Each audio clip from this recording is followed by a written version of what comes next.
Assalamualaikum warahmatullahi wabarakatuh. Salam rahayu, salam damai, salam sejahtera untuk seluruh umat manusia sedunia. Saudara-saudaraku yang berbahagia, bertemu kembali dengan kami Basis di channel Cahaya Hati.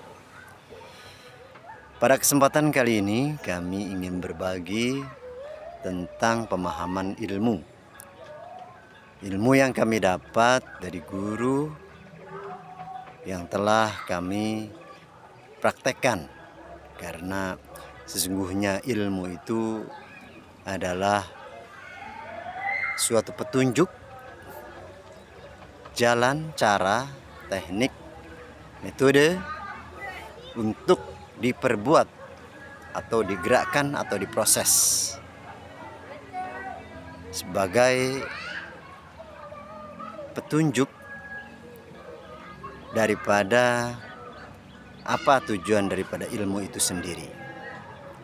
Baik, Bapak Ibu Saudara yang berbahagia, kesempatan kali ini kami sembari santai di tengah-tengah alam untuk merenung akan diri ini sebenarnya. Kami dalam kesempatan ini mendapatkan suatu renungan bahwa untuk memasuki alam akhirat, alam ruhani menuju maha rohani, itu ada ilmu yang sudah ditetapkan dari awal dari manusia pertama, yaitu Nabi Adam, tentang bagaimana manusia bisa berhubungan dengan Tuhan. Nah, di kami, yaitu di Sekolah Majelis Dzikir Tarekat Naqsabandiyah Khalidiyah Nusantara, tempat kami belajar ilmu lewat guru, kami diajarkan tentang teknik untuk memasuki alam yang rahasia, yaitu alam metafisika, alam tidak wujud yang ada dalam diri kita atau diri manusia, yaitu alam ruhani atau rohani yang alamnya adalah akhirat. Nah, untuk memasuki ini ada yang namanya ilmu di dalam perjalanan masuk alam rohani, namanya teknik baiat. Baiat adalah penanaman nur iman dan nur kitab, yaitu penanaman unsur Allah, unsur Tuhan yang ada di dalam diri manusia. Di manakah unsur itu? Unsur itu adalah unsur rohani yang alamnya akhirat. Nah, di dalam teknik baiat yang diajarkan oleh guru itu adalah tentang metode, cara, teknik bagaimana manusia memasuki alam akhirat. Nah, baiat di sini tekniknya adalah mutu qabla anta mutu, mati sebelum mati. Jadi manusianya masih hidup tapi belajar teknik mati, masuk ke alam akhirat, masuk ke dalam diri manusia, yaitu alam rohani, alam akhirat. Nah, di dalam teknik baiat itu ada suatu unsur di dalam diri manusia yang harus dimatikan, dan ada unsur yang harus dihidupkan, dihubungkan, disambungkan, yaitu di manakah unsur yang dimatikan dan disambungkan atau dihidupkan, yaitu Di dalam diri manusia, jasmani dan akalnya dimatikan, kemudian dihidupkan ruhaniyahnya, dibangunkan, dibangkitkan, dihubungkan lewat guru rohani dengan cara, metode, teknik baiat itu sendiri. Kemanusiaannya, kemelekatan manusiaannya itu dimatikan pada suatu tempat atau pada suatu saat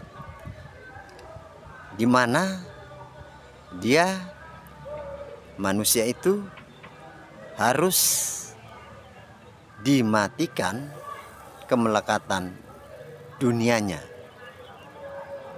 dan dihidupkan unsur rohanianya. Nah, di dalam ilmu tarekatullah, di sekolah Majelis Dzikir Tarekat Naqsabandiyah Khalidiyah ini, kami diajarkan untuk mati sebelum mati. Nah, teknik mati sebelum mati ini di dalam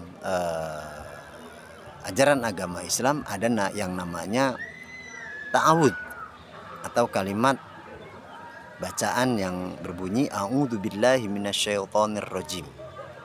Artinya aku berlindung kepada Allah dari godaan setan yang terkutuk.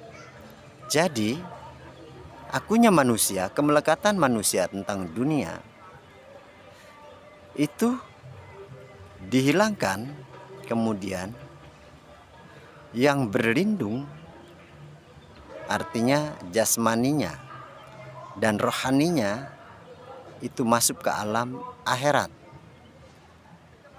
rohaninya untuk dihubungkan dengan Sang Maha Akhirat lewat guru rohani.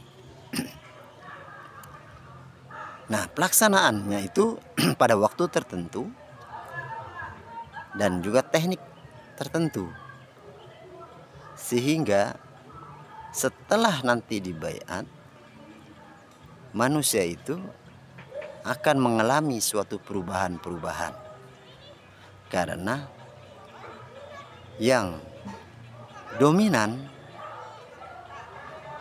untuk hidup di dunia setelah berbaiat itu adalah rohani yang lebih dominan untuk menguasai jasmani. Dan prosesnya itu adalah adaptasi di alam akhirat dengan teknik dan metode dan cara yang diajarkan oleh guru rohani selanjutnya. Maka pentinglah bagi kita manusia untuk kembali pulang kepada Sang Maha Rohani. Rohani kita ditanamkan unsur untuk dihubungkan dengan jasmani, sehingga nanti di dalam diri manusia yang lebih dominan menggerakkan seluruh anggota tubuhnya atau jasmaninya, baik itu jasmani yang berupa wujud dan akal sebagai alat baca dunia, itu dihubungkan oleh rohani. Jadi semuanya yang dominan adalah rohani yang menggerakkan dalam kehidupan manusia. Nah, inilah pentingnya untuk kita ketahui bersama bahwa sesungguhnya kita harus berbaiat untuk masuk alam akhirat. Disitulah tempat hidupnya atau berfungsinya rohani di dunia, sehingga tersambung antara jasmani dan rohani, terhubung, kemudian melebur, menyatu. Yang dominan adalah rohani. Nah, pada hakikatnya sebenarnya bahwa manusia itu adalah unsur rohani yang lebih dominan, yang menjadi inti, yang menggerakkan jasmani ini. Nah, sehingga yang hidup di dalam diri manusia adalah rohani dari Sang Maha Rohani. Nah, jika manusia yang hidup dalam pengawasan atau penguasaan rohani, maka sifat-sifat Tuhanlah yang akan mewujud nanti di dunia. Nah, sifat-sifat Tuhan yang mewujud itu adalah sifat-sifat kesuciannya. Seluruh unsurnya nanti di dunia jika sudah ditanamkan nur iman dan nur kitab, disambungkan, dihubungkan yang namanya teknik baiat, itu nanti manusia akan menyatu antara rohani dan jasmani, menjadi kenyataan di dunia, kenyataan yang nyata, yang benar, yang konkret, tidak lagi ada keraguan di dalamnya. Contoh, rohani hidup, maka jasmani inilah hidup, nyata, benar adanya. Kemudian rohani, persifatan kalamnya ada, maka manusia bisa berkalam. Manusia rohani itu melihat sifatnya, maka di diri manusia ada melihat sekarang ini, dan sebagainya dan sebagainya. Nah, itu berarti menyeluruh antara jasmani dan rohani, menyambung, menyeluruh, kafah pastinya. Nah, itulah ada diperintahkan oleh Nabi, udkhulu fis-silmi kafah, masuklah kau ke dalam dirimu secara keseluruhan. Artinya itu terhubung jasmani dan rohani, melebur, menyatu, sehingga apa yang dinyatakan di dunia itulah kenyataan akhirat. Jadi akhirat mewujud sekarang. Nah, karena akhirat itu adalah unsur rahasia kebesaran persifatannya, dan unsur itu mewujud ke dunia sehingga nyata adanya. Nah, menyatu, dia tidak lagi berhayal seolah-olah seakan-akan bahwa akhirat itu nanti. Jadi sekarang juga akhirat itu, karena akhirat itu adalah alamnya rohani, dan rohani ada dalam diri manusia, dan rohani itulah, sifat rohani itulah yang mewujudkan sifatnya di dunia menjadi kenyataan yang ada. Nah, itu pada akhirnya maka kita akan mengetahui bahwa dunia ini, manusia ini, dan seluruh alam berserta isinya ini adalah kenyataan akhirat yang mewujud menjadi tanda kebesarannya.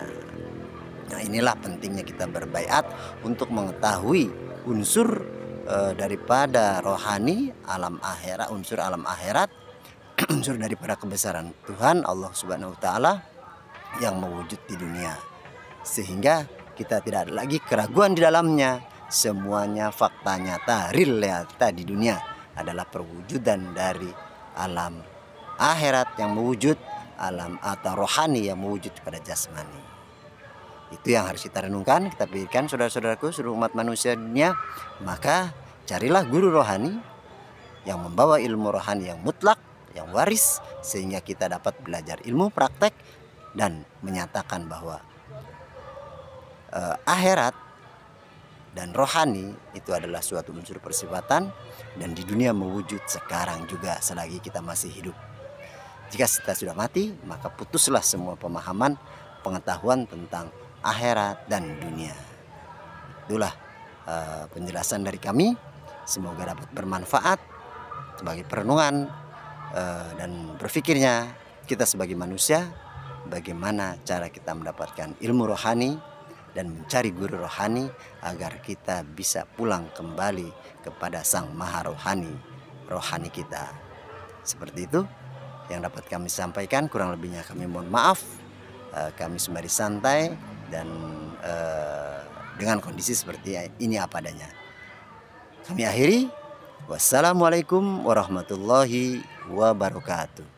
Ini adalah Sekolah Tarekat Naksabandia Khodijah Nusantara. Kami sama-sama sedang belajar. Mohon maaf bila ada kekurangan. Salam damai, salam sejahtera, salam persaudaraan untuk semua umat manusia sedunia.